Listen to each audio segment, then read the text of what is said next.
அனைவருக்கும் வணக்கம். ஸ்மிருதி அகாடமிலேருந்து உங்கள் தம்பையா பேசுகிறேன்.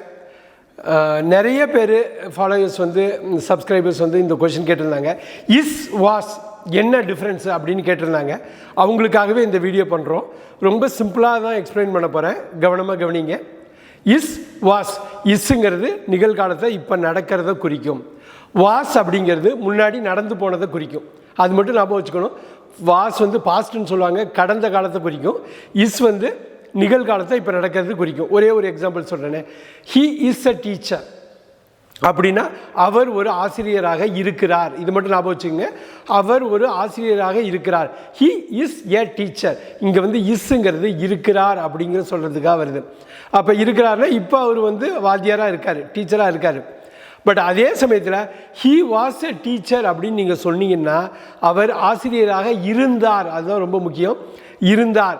அப்போ அப்படின்னா இப்போ ரிட்டையர் ஆகிருக்கலாம், இப்போ அவர் ஆனால் டீச்சராக இல்லை. அதுதான் உண்மை. அப்போ ஹீ இஸ் எ டீச்சர் அப்படின்னாக்கா அவர் ஒரு ஆசிரியராக இருக்கிறார், இப்போ இருக்கிறாரு, வேலை பார்த்துக்கிட்டு இருக்கார்.